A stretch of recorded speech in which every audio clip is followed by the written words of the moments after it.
Oh my God. Hello, everybody. Welcome back to another episode of Twitching UpStream, which, like I told you last week, was my favorite show that comes out on Tuesdays. Ever since that one time I accidentally stumbled upon the secrets of Skinwalker Ranch.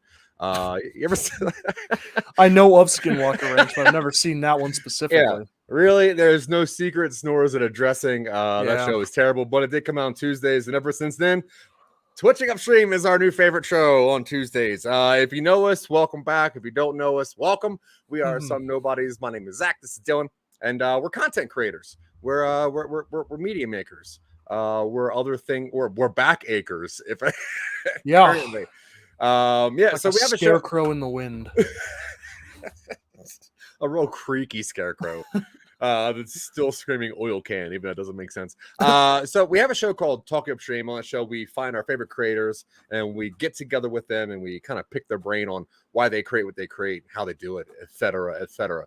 And then we pitch them an idea and then we kind of work on it for a little bit. But we had so many ideas racked up, we didn't know what to do with it. So we decided to make this show where we kind of go over more stuff in depth and continue to create stuff.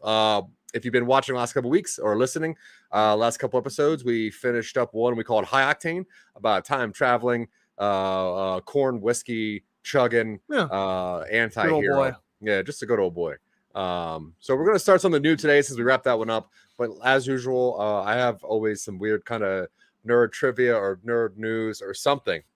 But today I have a surprise for you, Dylan. Okay. So I don't know if people know this or not, but we have another show called PowerPoint Showdown. We haven't done one live in a while. So I decided to turn the news into a quick PowerPoint Showdown for Dylan, if that's okay. Let's do so if I can get this up here, let's see. Oh wow, I really had no idea this was coming. This is I know. So here we go.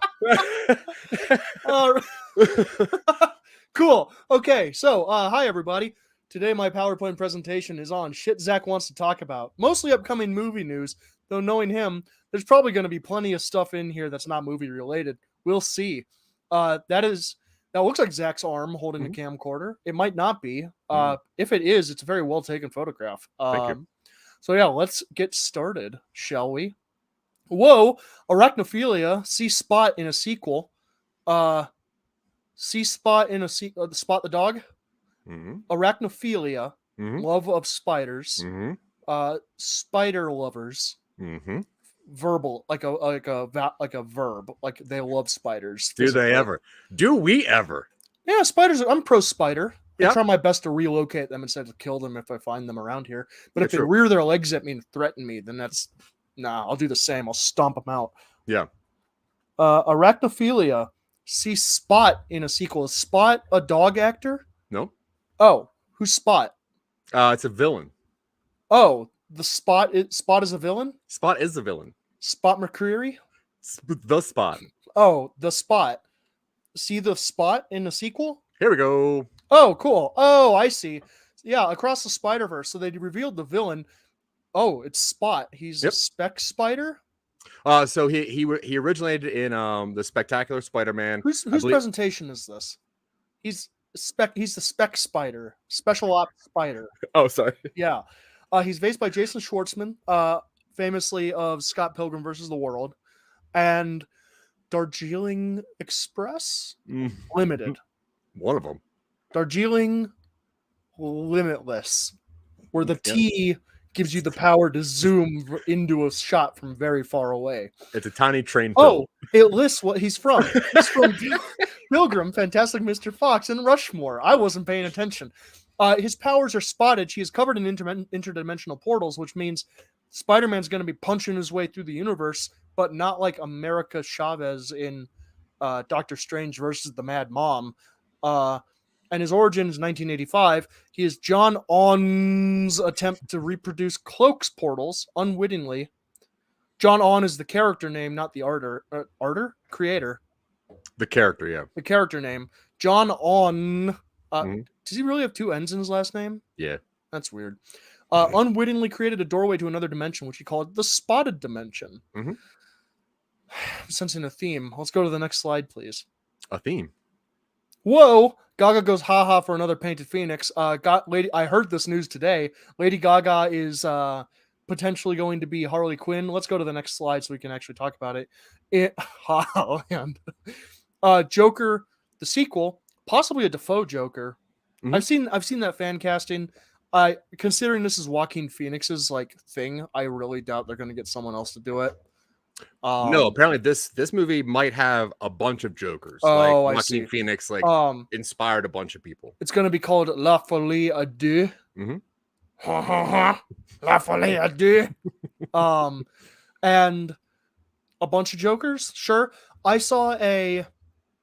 heard musical numbers may be included. It's supposed to be a musical. We'll see. Yeah. I imagine there's going to be a lot of musical spots. Yep. But not full-on songs. We'll see. How do you feel about another Harley Quinn Joker thing? Do you think I don't care at this point. Yeah, I don't. right? Whatever. Just shovel it all. Just shovel that shit into the bucket. Just shovel it. Just squeeze it down, and eventually this entire system's going to collapse. Just shovel it. Yeah. No. I don't. Whatever. We're gonna get a teenage Batman in a homemade Spider-Man, the amazing man spider costume style thing, where he's got a hoodie, and the hoodie points are made because he has a radio headset or something. So cool. And someone's gonna look at him and be like, "You're the man, Bats." he goes by the Bat, and they're gonna say, "You're the man, Bats," and he goes, "Huh." I'm gonna write that down. You are something of a Joker, and this is a folie à deux. Let's go to the next slide, please. Whoa, you can't add frog DNA to plot holes. We're going to talk about Jurassic World Dominion. Let's go to the next slide, please. Quiz Dylan on Jurassic plot holes. Okay, quiz me. All right, here we go. Now, I found a couple plot holes in the Jurassic Park. Now, if you guys don't know this, Dylan is a huge Jurassic Park fan. To my detriment. So I found a couple plot holes that I wanted to discuss with Dylan and see, outside of him saying movies, let's see what he comes up with. Now, in the first Jurassic Park, after the T-Rexes attacked the caravan of visitors, the survivors stationed at the panic room are discussing their options. And that's when Samuel Jackson and Muldoon briefly bring up the lysine contingency, which pretty much says it's a genetic failsafe built into each dino in the park that prohibits them from producing the essential amino acid lysine required to be supplied by the park staff. Now, without lysine, the terrifying attraction slips into a coma and dies within a few days. What happened to the lysine? Nature found a way. God damn it. I knew it. Okay. I mean, that's the same way they justified them reproducing. I don't know. Yeah, that's fair. All right. In the Lost World, Jurassic Park, a boat is headed for the docks carrying an adult T-Rex and his cub. After repeating answered hails and serious destructive entrance, it's easy to see why none of the crew answered the radio. They've all been turned into bloodstains on the top deck. As Goldblum and company investigates the ship, they find the controls in the cargo holds, several arms of the crew members, blah, blah, blah. So the T-Rex is locked up in the cargo hold when the ship crashes. So what actually ate the entire crew? The T-Rex got out and then it got tired, so it went back to bed. And locked itself back in the cage? Yeah, I sleep with my door shut. All right, that's fair. All right, you got out of that one. All right, next one. It's hypothesized. Yep. Let you do that. Hypothesized. Give me a second. It's hypothesized that most dinos took more than a few years to reach their full size. A T-Rex usually being predicted to take 20, 25 years to get as big as the one in the original Jurassic Park. So how long has Dan Hammond been making attractions? Because if you think about it, a Brachiosaurus is supposed to have lived up to 100 years. For it to get to full size, it would have to been at least 50 years ago it was cloned. Answer. They either cloned it 50 years ago or frog DNA. God damn it. Frogs get to full size in a very short time, so I don't see why these dinosaurs with frog DNA wouldn't. All right, that's fair. Okay, now in the famous scene where Alan and Ellie see the first dinosaur. Ellie is entranced by a leaf that says, Alan, this species of Veriformin has been extinct since the Cretaceous period. If cloning dinosaurs was dependent on mosquitoes sucking blood and getting trapped in the amber, how in the hell did they clone a leaf? Very carefully. God, what? They just put it together like Legos. They're like, maybe this gene connects to that gene. Okay, that's fair. Okay, now ferns are old. I don't know. Ferns are legitimately like super old species. So yeah, ferns are pretty old. Fuck it. Okay. Now, the biggest dinosaur that we saw is one that is an ocean dwelling called a mosasaur, right? Which is a ocean dwelling creature that sometimes jumps up to grab birds. Yeah. How do they clone that dinosaur since there's no mosquitoes in the ocean, Dylan? Water mosquitoes. I don't know. They went back in time. Water mosquitoes? All right, I'll take it. All right. Well, that's pretty much it for this Next slide, please. In conclusion, Carrot Top, when cloned with DNA from the kid from Stranger Things, produces lysine from his nipples. Yeah. This is a weird slide. Can we go to the next slide, please? That's it. All right. That's how it works. You know that. All right. So yeah, I just wanted to mess around with some weird. Chapter 3 looks really weird. Yeah. I guess they had to do it 26 years ago, which makes sense. Yeah. Is that how it works? He comes back every 26 years? I think so. Or they cloned him 100 years ago so he could reach full size. Oh, true. Yeah. Well, once they found a little bit of it blood instead of a mosquito from Amber, it turned out pretty easy. Okay. So yeah, I always try to have some weird nerd news I want to talk to my friend Dylan about, and why not do it in a stupid way that would probably surprise him? So who knows? Go watch the soon-to-be award-winning podcast live show, PowerPoint Showdown. Yeah. It's soon-to-be award-winning, I'm sure. I think there's like 13 episodes on our YouTube channel. You can find a whole bunch everywhere. Just look for PowerPoint Showdown. Improv show. It's pretty kooky. Yeah. I'm a fan. I'm a fan.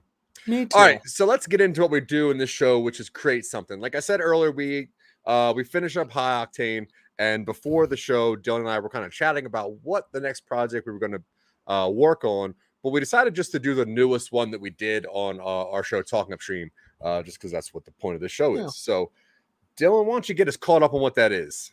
Yeah. So, newest episode is episode 13 of season 2, Kamika Hartford. Let me pull up this screen. And the idea that I pitched was titled, because I've been sitting on this for a while, and I was like, I need something to talk about on the show. I'm going to dig up something that I thought up as a joke. It's called Creature of Habit. It's about a group of soldiers during the Mexican-American War who stop at a convent, get rowdy, and it turns out the nuns aren't as defenseless as they thought. Some of them are actually werewolves, and it turns into a slasher horror movie with werewolf nuns killing, soldiers from the 1800s, and maybe the werewolf wears like a nun outfit for a little bit of it, so we can say creature of habit. Yeah. So that was the original pitch was during the Mexican-American War, a convent near the border is taken over as an unwilling garrison for a squad of deserters leaving the front. Therefore, they're not technically soldiers; they're deserters or bandits or whatever you want to call them. After an evening of escalating rowdiness which threatens the nuns, the soldiers are beset by a vicious inhuman creature, seemingly intent on protecting the denizens of the convent. Now they must survive the night while being hunted by a half-wolf monster immune to their conventional weaponry. Along the way, they find out this may not be the first time this fate has befallen visitors to this particular convent. And then I have some very, very brief plot points up through the first act that I just kind of scribbled down in a digital format. So yeah, that's a brief outline of Creature of Habit. Awesome. A werewolf movie that I'm seeing is like low budget, goofy, doesn't take itself very seriously. Low budget, unserious. It's a candy movie. Yeah, I like that. All right, cool. So we also discussed that we wanted to make sure this was like a feature because we think it's kind of a weird thing. So I guess we'll work down like a 3-act structure kind of deal, right? Yeah, makes sense to me. So not breaking the mold with this one. Yeah, true. Now, what do you want to work on first? I think we just brainstorm some plot points. Cool. Yeah, nothing don't have a whole lot going yet. So all right. Getting and I don't even mean plot points. I just think scenes that would be interesting to put in the movie at some point. I'm into that. All right. So I guess where does this story pick up? It picks up, I guess, as these soldiers are storming this church, right? I don't think they're storming it. I think they're deserting from the front and need a place to lay low. Oh, and they okay. happen upon this convent. And they're not very nice to these nuns that live there? Yeah, you know. Okay. Some of them would probably be sympathetic. That way we can have a character you can kind of attach to who doesn't know. And that way you can have the... Oh, go for it. Well, I was going to say, what do you... who are they hiding from? Maybe they're getting chased by people hired to hunt them down because they're deserting. Like actual, like loyal soldiers are hunting them down.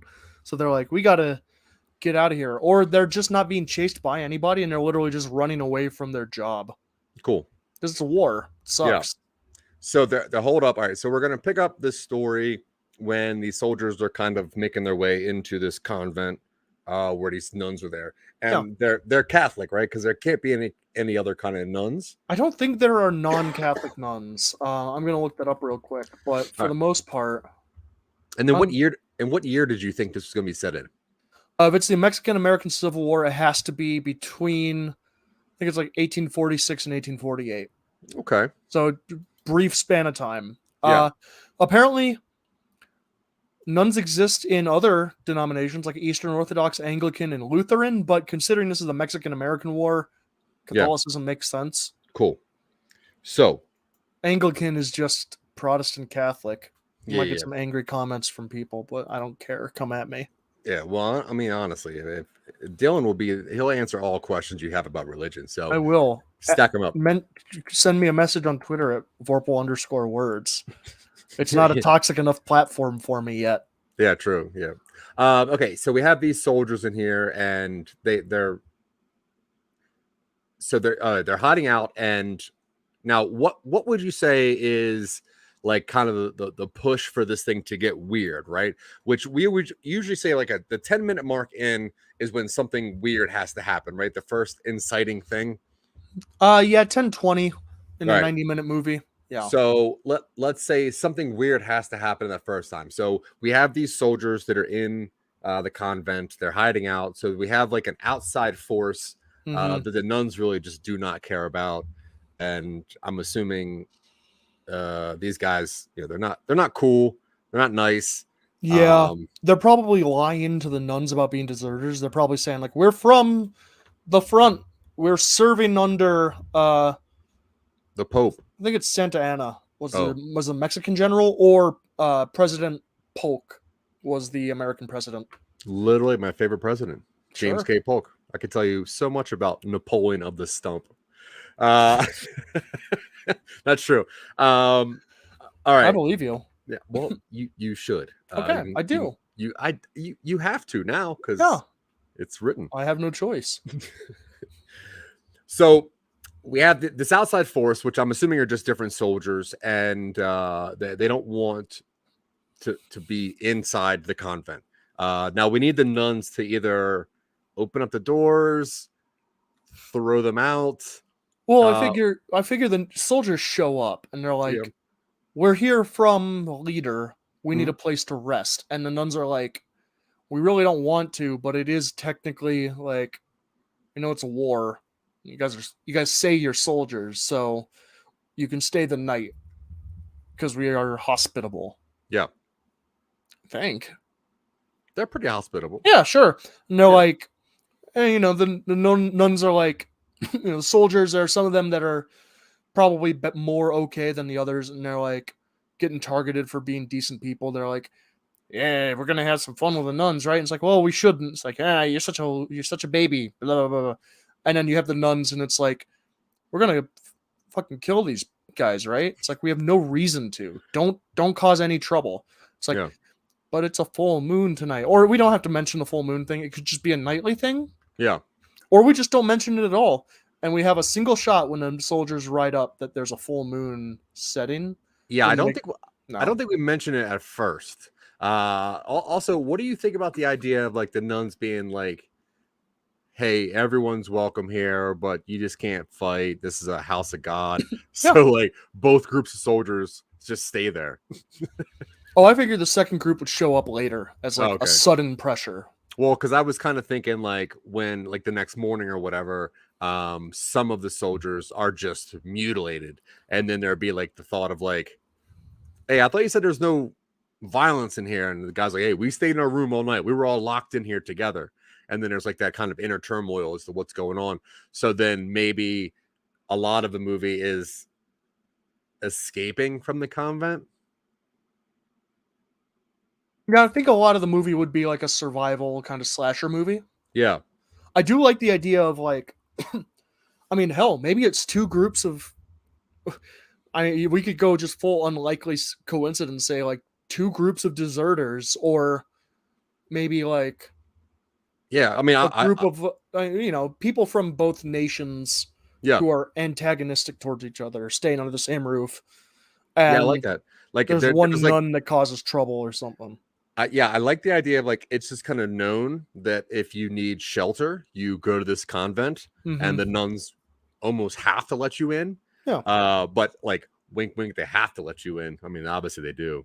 Um, yeah, I like that, and that way they're kind of like undercover a little bit as far as like we know they're soldiers. Like we get that hint, like we see under their shawl that they have like guns and whatever. Yeah. But they're like, hey, we're just hiding out from the war. And then we can even have conversation between the two parties, like, oh, those are definitely American soldiers, blah blah. And then that's when they'll say, hey, look, this is not a house of violence. We'll let you guys stay here as long as you want, but we'll have to lock you into your rooms at nighttime for your own safety. Winky, wink. What if at the start one group of soldiers arrive and the nuns are like, cool, we only have to deal with like a dozen extra people. We can feed them easy. They'll set off in the morning. Mm-hmm. Dinner starts. Things get a little rowdy. The nuns are like, we have to kind of deal with this. And then there's a knock at the door, and a second group. It's like raining outside, maybe. And the second group of soldiers is like, we need shelter. And the nuns are like, oh, you're not gonna. I mean, listen. And that way, it's like we can't. Okay, there might be violence regardless of what we do. Yeah, and they're kind of making it seem like the warning is from the other people when in fact it's just from them. It's like, look, you don't want to be here. There's some people here, maybe there's like one good, not good nun, but like one nun that like doesn't really kill people. It's like, there's some people here that are really do you some harm. And the guys are like, we'll take care of ourselves. We're blah, blah, blah, blah. Yeah. Yeah. And then maybe there's even like a third group shows up. And then one whole group just gets slaughtered. And then there's like these two groups that are kind of against each other, because I like there being tension between the people. Like, which one of you did this? This is some filthy stuff, blah, blah. That's, this is against like the rules of war or whatever. Because there's rules. Yeah, it's storming. Yeah. Okay. So there's a bad thunderstorm. That way people have to seek out shelter. They can't stay. They can't stay like in an area because it might flash flood. Yeah. Because they're in the southwest. And like this convent's like right on the border, which just happens to be pretty close to the war. Yeah. Who is this third group of people that shows up? Like traveling snake oil salesperson? No, so I was thinking if the two groups earlier are deserters, right? Mm-hmm. Then the next group could be actual just army people.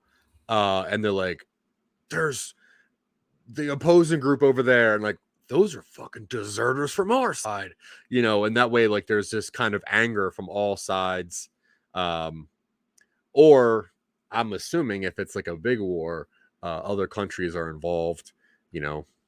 What if it's a very small like cluster of soldiers from one side who are actively serving who got lost in the storm, and so it's like 3 people, and they see the deserters from their side across the Great Hall or something, and they're like, oh shit, and then that small group gets slaughtered by the werewolves and kicks off the tension. Yeah. Or did you say they're like on patrol or something? But they're lost. It's a thunderstorm. Yeah, either on patrol or lost, and they either see who they think are blah blah blah in the place, or just go there for I think that's cool. Because if they're like patrol looking for either deserters or just they're like the first border patrol group, and they're like, look, we see a group of people going into this coven. Convent. Convent. Coven is witches. Yeah, I know. In this convent, they're like, let's go in there too. They got to let us in. So they get Yeah. they get murdered. Tensions rise between soldier groups. What stops them from just going out and what stops them from killing each other? Is the storm still going? Storm's going. It's getting pretty bad out there. But the storm is still going the next day.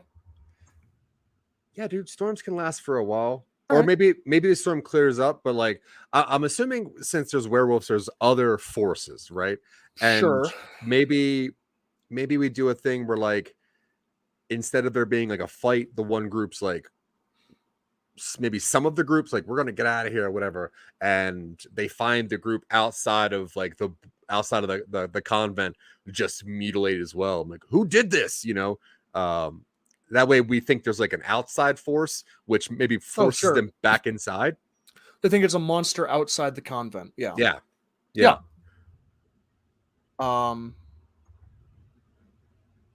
no, I like that. I think I don't know if I like including other supernatural creatures only because like I don't know, I feel like Well, we don't have to. I'm just saying. well, right. I'm just saying like you run the risk of having like comparisons to pretty much any other kitchen sink urban fantasy setting, like Yeah, that's Vampire true. Diaries, Twilight, not Agatha Christie. Who did Interview with the Vampire? Anne Rice. Stuff like that. Like, Yeah. I think maybe a sequel could introduce something unusual. Yeah, I'm not saying introduce one. I'm just saying they're like, okay. There's they think okay. They don't know what it is. Yeah. But it's like either. But I would say that it needs to be a group of both sides that gets mutilated outside. That way they don't really know. Oh. You know what I mean? Like they're like, yeah, this is like the war here. Is this a monster? We should just stay inside because we don't know what's going on. Maybe. What do you think about that? No, I like it. Tensions rise between soldier groups. Well, wouldn't they think like, oh, these guys got into a fight? Which is fine. Like, I mean, I think that also works. Yeah, I'm not really sure. I was just trying to find a way to keep the group inside. Yeah. And also allude to something else while detracting from anyone thinking that it's the nuns doing it. I mean, unless you just want the story to cover a single night. Yeah, okay. Like, just make it like one of those movies that covers a really brief span of time. I mean, if it's Creature of the Night, then sure, let's make it one night. So they see deserters from their side, freak out. The thirds get murdered while outside. Yeah. And found, but no evidence as to who. Or they could have like sent like a distress to get like another group there, and like once they get there, everyone's dead, and it's like something. You know what I mean?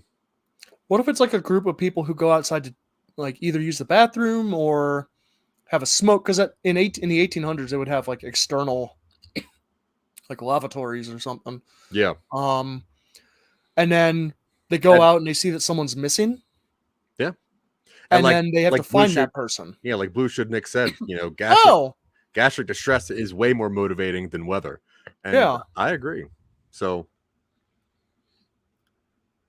they got the bubble guts and they got a outdoor poop. Lost in the storm? No, murdered. Yeah. And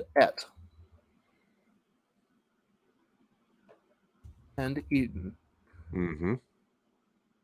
Except one body isn't there. They go find that person. Right? Or at least that person like shows up later to have the big reveal where it's like, it was a creature with hair and teeth. You know, like Abe Vigoda? Star of the movie Good Burger? He's only 5 years old right now.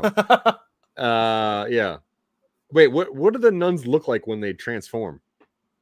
They have clothes on still? Like they were like probably whipped. Yeah. Nun garb. Yeah. Habits. Yeah. Frocks. I mean, yeah, that's kind of nun outfit, right? That kind of nunnery. Yeah. All right, so what's next? How much of like what part of the feature do you think these things fall into? I think this is mostly for the first act stuff, Okay. maybe into the second one. Now, This is the ramping up attention. Like this is like people are dying already. We don't know what's killing them, but it's vicious and it's biting thing. Like it looks like a wolf bit this person. yeah. Or a coyote. Now, is the end of the first act revealing that the nuns are werewolves? I think the end of the first act is the first on-screen massacre. Oh. Like that's the inciting incident where people are like, "Whoa, something's going on. We have to get out of here." Yeah, let's roll. Except we can't leave all these nuns here because they're obviously innocent of this. Yeah, and they need our protection because we're men and they're not. Yeah. Men. Bullets and knives are ineffective. Yeah. Right? Yeah, and they probably hear that from outside. Like, what the hell's going on out there? Yeah. So massacre occurs between the soldiers think they have to protect the nuns, but the nuns don't want none of it. They don't want none. Unless they do. got buns, hon. All right, so what is the end of the first act? Like, what do you think that is? I think it's when they realize that they're getting attacked by something. I think when they realize it's not a random animal attack, it's something that like this convent is cursed. Yeah. Okay. And then, what would you say would be a good like end of the second act? So second act is when they're they have hit their darkest point and they have to turn it around. They're probably down to core group of characters, but we think everybody can die. They know what's happening and they realize it has a weakness. Or we can get out. There's a hope in the darkness. Maybe they find the cure to this ancient curse affecting these nuns. Maybe they just realize that Silver will do it, and one of them has an heirloom silver like hat pin, and that's their only silver weapon. And they mount it like a bayonet. Wait, we're killing these nuns? I mean, defending themselves against a werewolf. What if they don't ever find out what it is? Like, say, like the end of the movie is like morning comes. Yeah. And it's like, all right, well, they're not werewolves anymore. So to like the soldiers, the threat is gone. And then you fade out to Despacito. Oh, God. What do you think about that? Because I don't know if I want these werewolf nuns to be slaughtered, especially by these punk soldiers. I don't know if they need to kill all of them. Yeah. What if there's one nun who relishes the power and is like mean nun? Maybe she's young because she's an orphan because some American cowboys attacked her place or Mexican outlaws attacked her place, and she's like, I don't trust any man with a gun. I'm gonna be a werewolf and eat them alive. And the rest of the nuns are like, please don't. You do this every time. We have to put all the skeletons in the bottom of the basement. You're stuck in your habit, Sister Temper. Please don't kill those soldiers. She goes, no, I'm gonna turn into a wolf and eat them again. And then the nuns and the soldiers have to be like, we will be friends this time, despite your bad stuff you did earlier. Or maybe we'll trade and Sister Temper can kill handsy grabber soldier as a way of learning his lesson. Okay. No, I'm seeing this as kind of a cheapo exploitation, like gore and like everybody's dying.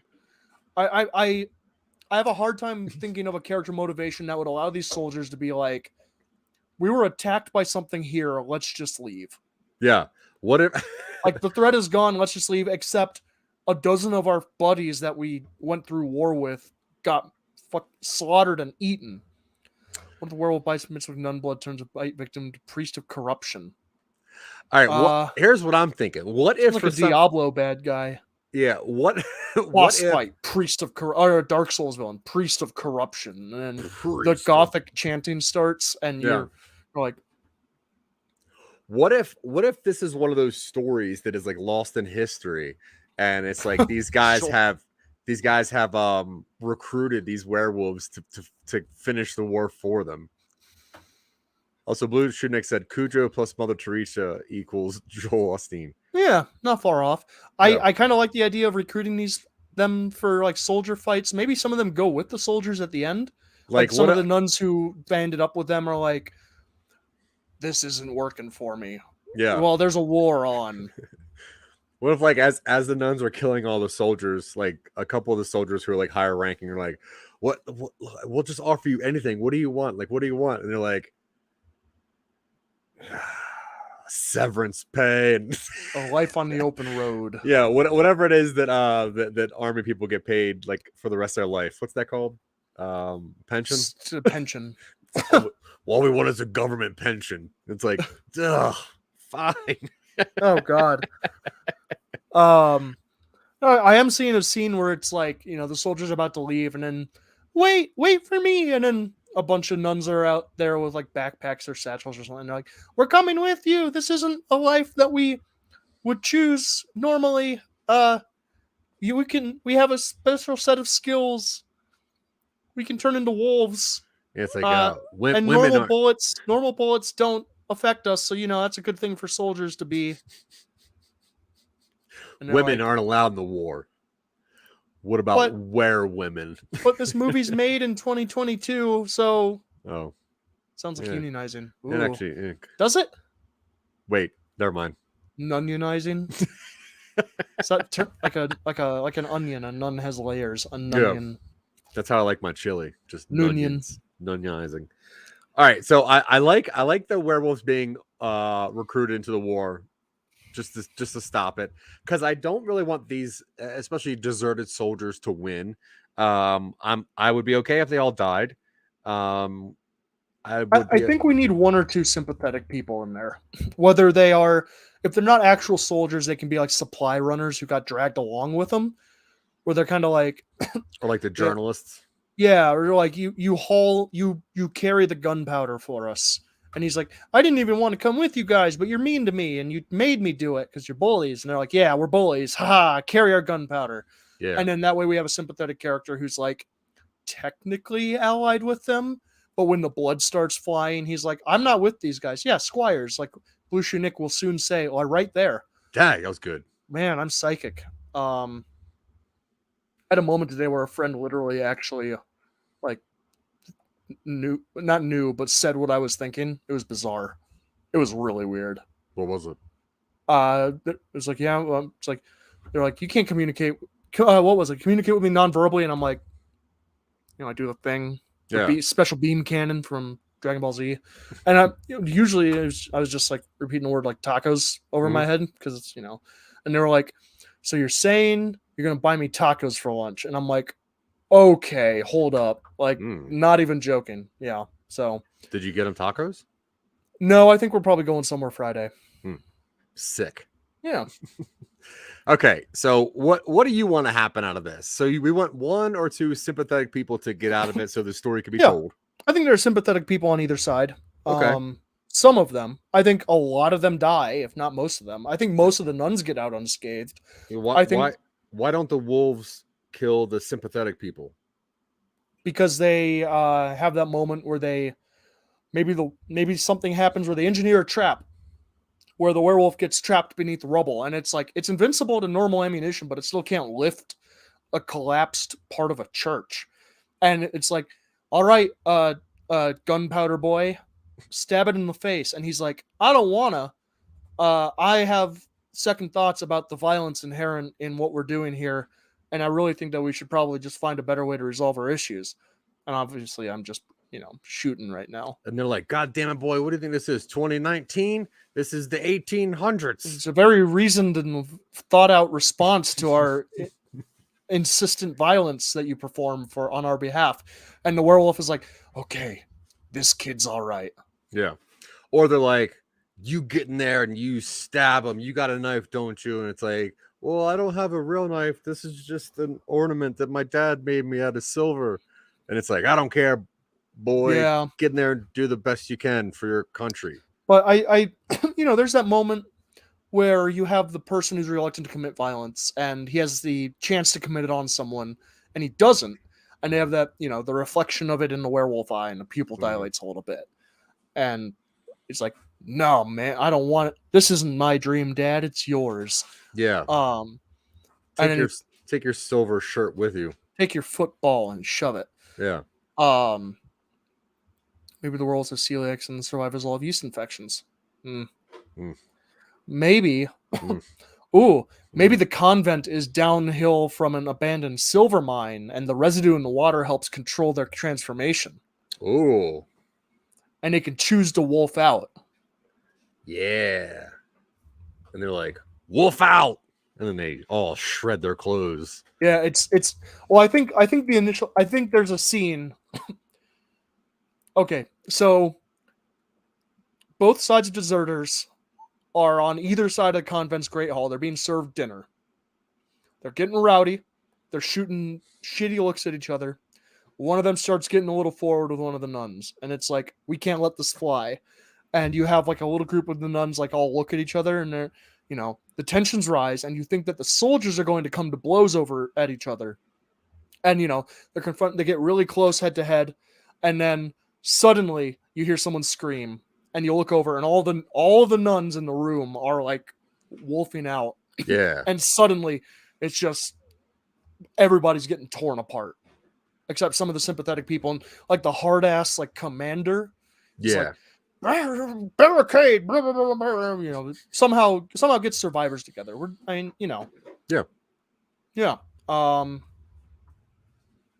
don't know. Yeah, that's what I'm imagining for like the first like true like on-screen serious wolf scene.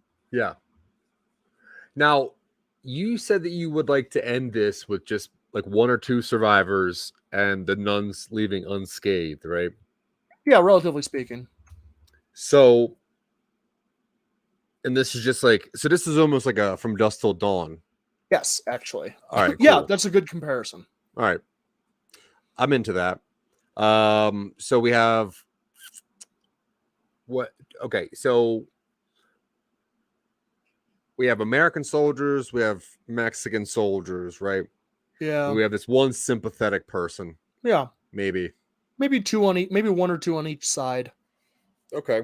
So that way we can have like, oh, look, they're united. Maybe so a lot not so different after all. So then the majority of this will be like a kind of a Jurassic Park kind of like hunt and chase. Yeah. In the kitchen or whatever. Now, do you want to go over why they're werewolves? Sure. Okay. Now, are they all cursed with something? Sure. And that's why they're also religious? Could be it could be that they all committed some horrific act when they were younger, and this is part of their penance.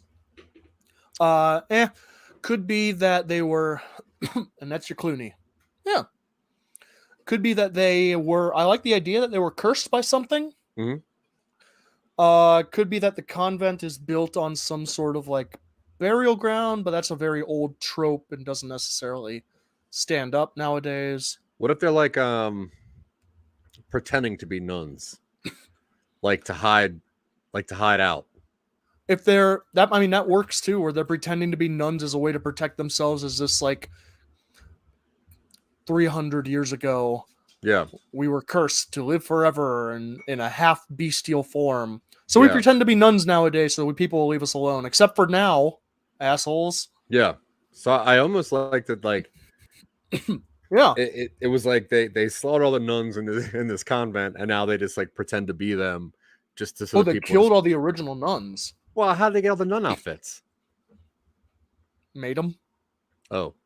You could have a scene early on where one of the deserters, where the deserter is like, there's something weird about these nuns. It's like, well, they're werewolves. No, like all their habits are not as uniform as you would expect from a convent of this age. They're all very newly sewn or something like that. It's like, yeah, but And they're they also think it's- werewolves. They're also werewolves, and that's probably what's tuning you into this. Yeah. No, it's the outfits. One of the desserts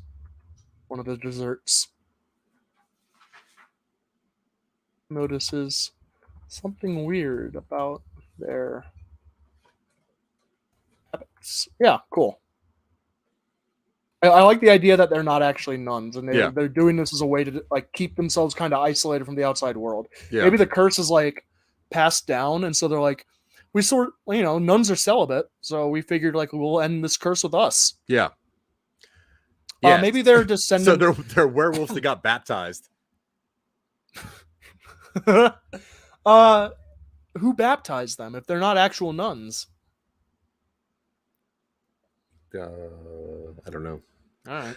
It's not a huge deal. Well, I do like them being celibate, so they end the bloodline and make sure there's no more, like wolves in the world. Yeah. And then that would make you think like, so are you guys religious? Like, no, we just are just celibate. But then it was kind of funny if like these wolves were being baptized. And it's like, no, we're wolves for God. You could have a scene where it's like, well, have you tried any cure? Have you tried to like control anything? It's like, we tried baptism, and it's them wolfed out, and there's a priest baptizing them. Yeah, and it's like it smells like wet dog. Yeah, it's like, you ever thrown a cat into a pool? It's just woven out and it's like, yeah, that's how we lost our priest. Oh God, I like it. Yeah, I think that's funny. Oh man. Okay, so Nuns are celibate and cursed bloodline. Yeah. Bloodlines. Maybe they're all like descendant of like. And that's why like they don't want to be. I mean. Maybe they're descendants of conquistadors who are in like an ancient Aztec curse. Oh, okay. That sounds kind of cool. And then Aztecs descend. Mexico used to be Aztec land. Like, I don't know. We had so much fun at Aztec land the last time we went there. They cut Billy's heart out. Well, he shouldn't have asked out the waitress. She knew she was going to say no. Oh, but the photos though really broke his heart. Yes, cut it right out of my chest. Yeah, I don't know what Moodarum Sudarum it means, but boy, it took his breath away. Jeez. All right, so where do you want to go with this story? I mean, I think one of the interesting things about this is that aside from just some of the character stuff, a lot of this is just going to be like slaughter. Yeah. Like, you have your character moment, you have your slaughter. Characters reconvene, they collect themselves, they have a discussion about what's going on. They try to get out, they fail, they get slaughtered, they retreat. Nuns have a discussion where we learn a bit about their own motivations, backstory. Soldiers try to mount a counteroffensive, they fail. Or learn that silver works. Maybe one of them observes something. Maybe one of them gets stuck. Like, they have to beat a hasty retreat upstairs, and they barricade the upstairs, but they leave two of them behind, and one of them is a sympathetic boy. And it's like, wait, we're not eating this one. And then they unwolf, and they're like, we're not eating this one. He's okay. He's kind of cool. He likes glass animals, like the band. I don't know. They can relate somehow. Yeah. And we get a little bit of backstory information about the nuns and their cursed bloodline and stuff like that. And then it's like, he's not going to let it down. They know that silver hurts you. He's going to do everything they can. And it's like, well, we don't have any silver in the house. So it's like, well, what else does it? And then one of them is like, we have enough silver to make a knife or something, or we'll bayonet all of our hat pins are made out of silver. So we'll put them on the end of our rifles, and that'll do it.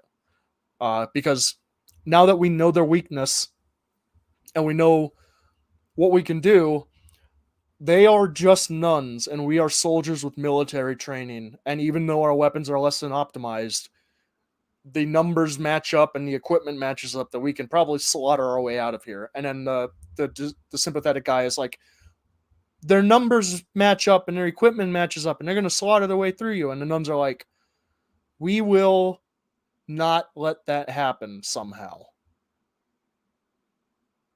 Or they do. No, they don't. I don't think we end this with nuns getting slaughtered. Nuns on the run. I'm Nuns just on the run. I'm just having a good time listening to you riff. And then maybe it does come down to sympathetic boy being like, I'm going to fight the commander myself. And they're like, no, that's stupid because we're only weak to silver and you're weak to everything that can make you bleed. And he's like, well, how did you get cursed? And they're like, what do you mean? And he goes, curse me too. I want to be a werewolf. You told me to for curse you. Okay, then curse me too. And we'll have Machine Gun Kelly as the main character. Oh, God. Done listening to you riff. You always gotta bring everything back. Baby. Do you really know Machine Gun Kelly songs? Only that one. Oh, boy. Oh, boy. Okay, only because there's a YouTube artist who does a country version of it that I like. Yeah. So what do you feel about the idea that in order to help them out, sympathetic soldiers like make me into a werewolf? I mean, I think that's one of those things that kind of almost always happens in those kind of movies. And they're like, look, I don't want to be a soldier. Turn me into a werewolf and we can stop this. Yeah, that's probably fine. And they might even just say no. But I like the idea of either fleeing werewolves that don't want their lineage to continue. Mm-hmm. So they're just remain celibate. And then there's all these like filthy horned up soldiers like trying to like rape them and stuff. And it's like, trust me, cannot let this happen. Yeah, you don't want any part of this. You don't want any part of this.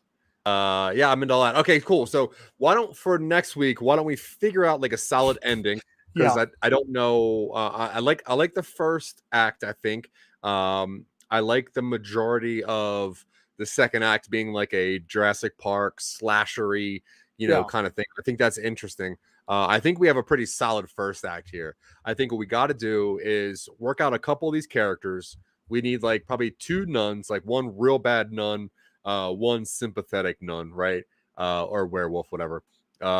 We need to figure out the sympathetic character, the army person, and then probably 1 to 2 more army people. I like the idea of the one general, hanging out for as long as possible because that almost always happens. Yeah. And then maybe the general of the other side that like just speaks in Spanish and just keeps like praying or something.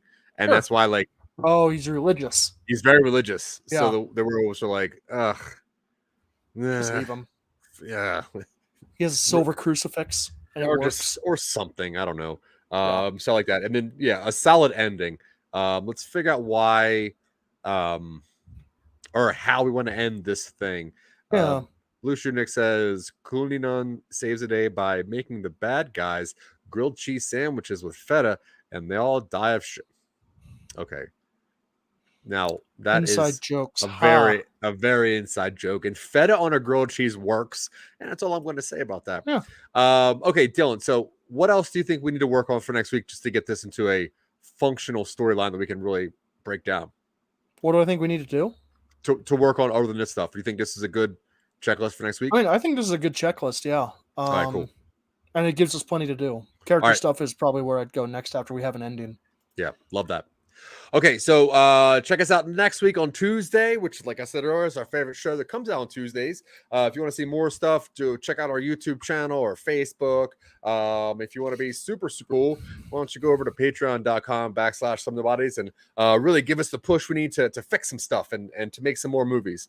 Help pay for our web hosting at least. Yeah, for real. Now we have Red Flanagan, Tanya Sheck, Sarah Takachik, our East Coast friends. We got some cool people to really motivate us and keep us moving, and we really appreciate that. Blue Shoe Nick, thank you very much for hanging out constantly in the chats and making this a little bit funnier because when Dylan goes on those rants, you never know. You never know where it's going to wind up. And if you like weird indie podcasts, go check out Jack Billings and all the weird stuff that they do because sometimes they have good voices on their show and don't rely so heavily on the jokes. The jokes are always good though. Either way, we appreciate you guys. Dylan, do you have anything you'd like to say to anybody watching? No. Awesome. All right, folks. Drink some water. We'll see you next week. Until then, I've been Zach.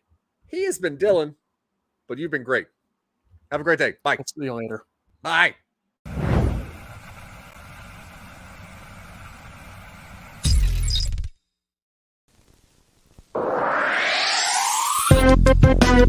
Thank you.